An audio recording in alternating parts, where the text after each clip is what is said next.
Hello, I'm coming into backlit from a new location today, outside. Isn't this exciting? For our 99th episode, let's begin. There might, however, have been trouble, even then, if Philip's police had appeared on the scene, but fortunately these officers had chosen to remain at the portion of the field devoted to the gypsy caravans.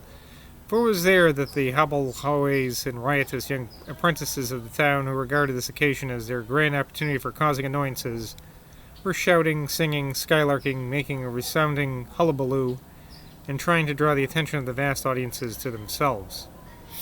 The moment was a crucial one, for the brightly attired group of the first part of the pageant were already hovering about the two medieval pavilions on the ledge of the hillside that served for the platform, and Red, well-nigh desperate now and ready to risk anything, was calling upon his banner holders to ascend the slope and invade this natural stage. Spirited verbal altercation now began between Miss Drew, who happened to be nearest to the banner, which carries the word mummery, and the young striker who held out its poles. In her excitement, for Mary could do nothing to calm her, and Father Paleog only laughed, the old lady rose to her feet and bandied recriminations with the young striker, who, to tell the truth, was more sulky and irritable than violent or rude. There was an extremely large and very decorative canvas pavilion at each end of the grassy stage, where the pageant was now beginning, and from these the players emerged, and into these they retreated as occasion demanded. These huge tents had been copied from old books of chivalry. From the tops of them floated many bright-colored streamers, and the fluttering canvas that composed them was painted with heraldic symbols. It was from the interior of this western one of these two pavilions that John Crow watched in consternation the march of these hostile banners. He dispatched a messenger for Tom Barter, who was in the other tent, and when Tom arrived, crossing the grassy stage with a great deal of haste and not a little awkwardness, the only thing he could suggest was that they should go the police away from the caravan as speedily as possible.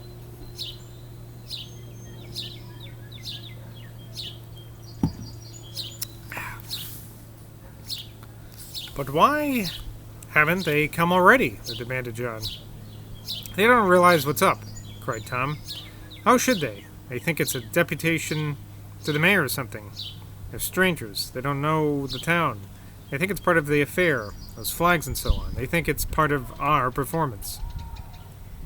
The two men went to the western entrance of the great heraldic tent and held open the sailcloth hangings and stared helplessly at the disturbance. They could hear contentious voices from the invaded front rows. They could see figures on their feet among them. John, concerned for Mary, caught sight of the unmistakable figure of Miss Drew brandishing her parasol. "But good God, old man," cried Barter, "look at them coming across the field. They're pouring through the hedge. We've been hustled by the populace. There's no doubt about it. Philip's been rousing the mob to break things up since his police are no good."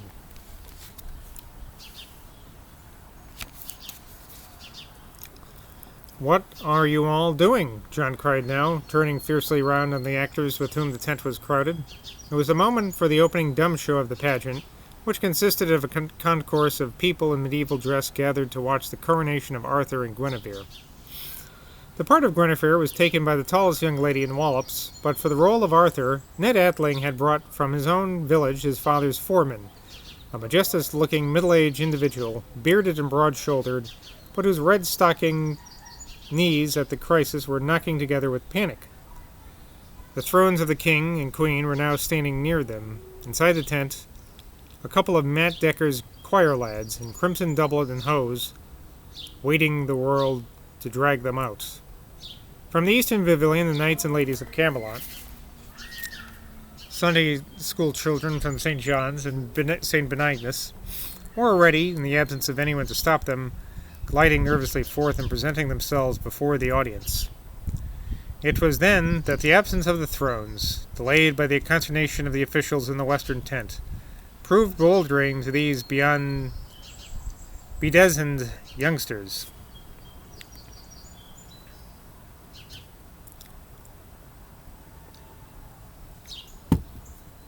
John's fury, directing itself blindly towards the Middlezoy King Arthur and towards the equally frightened pages who were to drag out the thrones, was now confronted by the soft protest of the prostrate Crummy, who, lying upon a lathe and plaster stretcher, roughly bulwarked to represent a barge, was attended to by two lusty youths from the Congregational Chapel who were to carry her in, at the critical moment of the coronation, and lay her at the feet of the King and Queen.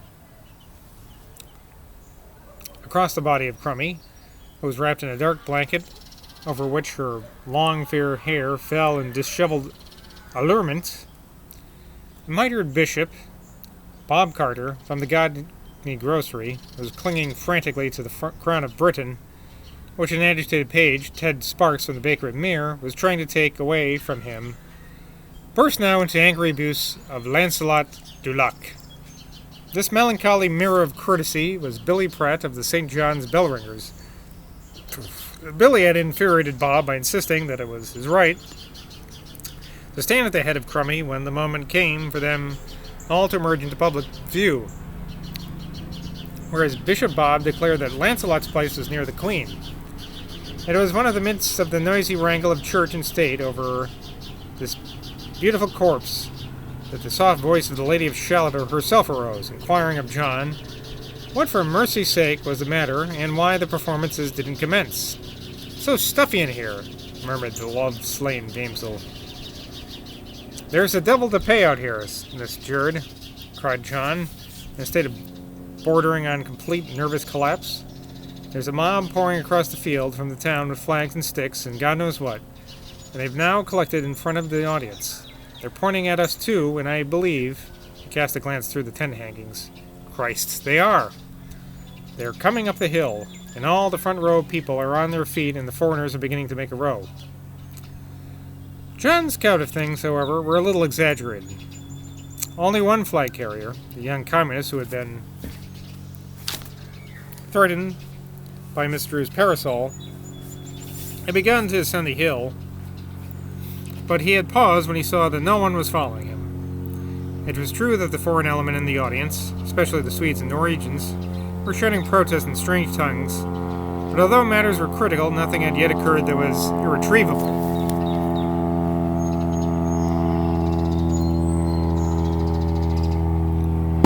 The beauty of outdoors.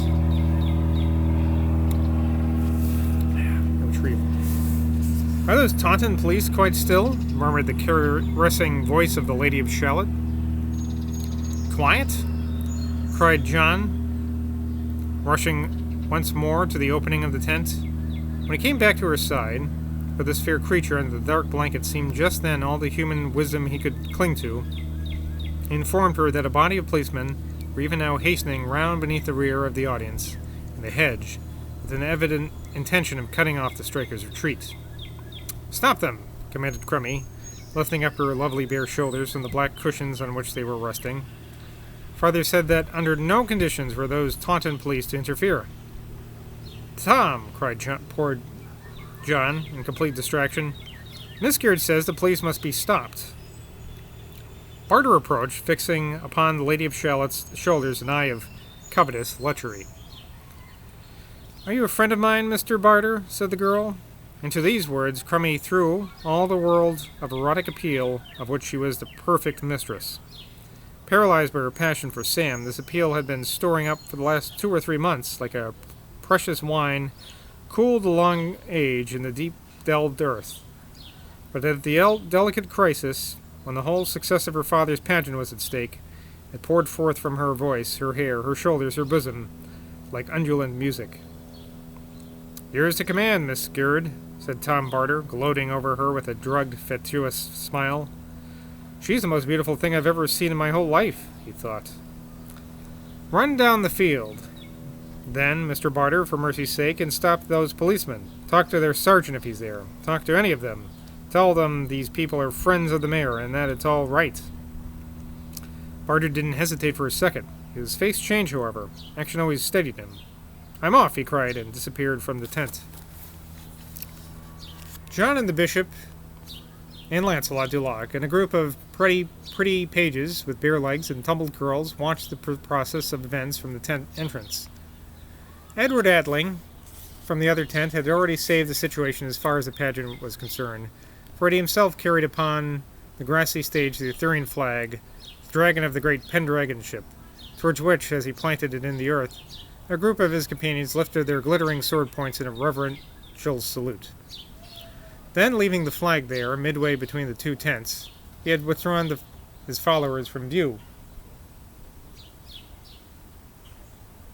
Thus, from the emblazoned folds of the royal standard of Romanized Britain, the golden dragon looked forth towards the black heraldic lions upon one tent and the sacred symbols of St. Joseph upon the other. The spectators had now something to hold their attention.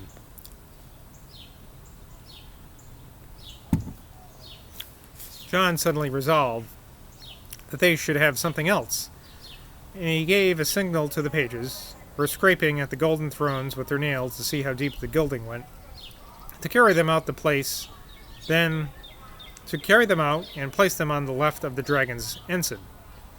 Meanwhile, he watched with trembling interest Barders and Carter with the Taunton police. He could see his friend talking eagerly and earnestly to the sergeant in command, but he could also see the straggling procession of nondescripts from the town pouring constantly over the hedge and towards their leaders' banners, and now seemed to be remaining stationary side by side, with no longer protesting occupants of the front seats. "Begin, begin!" vociferated some Frenchman from Avignon. "The play!" shouted some Spanish student from Salamanca.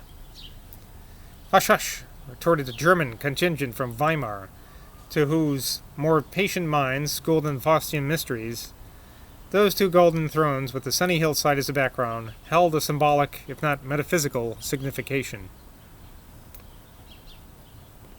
The situation was still very tense, as John well knew, much more tense than any of these excitable masqueraders in the tent realized. One of the younger mistresses in the church school, the one who had gone to Yeovil to see her lover on Maundy Thursday, now appeared in much perturbation to say that there was a quarrel going on in the other pavilion between Mr. Adling and the professional directors from Dublin. These people, it transpired, a man and a woman, were great admirers of Monsieur Campanelli, and they were indignant now because the famous clown, who had been sitting patiently in a corner of the tent smoking cigarettes for the last hour, was being kept waiting so long for his pantomimic performance. Made up as dragonette in a disguisement learnedly and exquisitely copied from museum specimens of a medieval costume, Paul Campanelli was now engaged in a lively conversation with Persephone's spear, by whose personality in her blue robe and red bodice as the Virgin Mother he had clearly been fascinated. But the Dubliners were full of annoyance over this protracted conversation between their precious fool and this very local Madonna. The conversation between Barter and the Taunton police force had ended, and the latter taking their stand all along the hedge to prevent any more of the mob from entering from that unauthorized direction. But there were enough now of the irresponsible element crowding up behind the assembled strikers to make things look very threatening. These newcomers were by no means of the sort to be stopped by the waving of Miss Drew's green parasol, and between them and Mother Legge, who was sitting at the end of the sixth row, there was already begun a volley of scurrilous badinage that showed every sign of starting a really unpleasant contretemps. Things indeed had reached that stage. It was already nearly 3 o'clock, and there was nothing to see on the stage but 2 gilded thrones and the great Pendragon flag. And the smallest sparks, like the accident of Mother League and her Rebellion tongue being in the extreme west of the audience, might have led to a general pandemonium, out of which, with all these foreigners already getting nervous and irritable, it would have been impossible to get back to any sort of order. Such a spark seemed now to have been really struck, not by Mother Legge, but by the arrival upon the scene of the Marquis of P. Well, let's leave it there. That's a good little cliffhanger. Can't pick up my bookmark. There we go. Well, I hope you're having a pleasant day, keeping safe. And I'll see you again in Glastonbury. Cheers.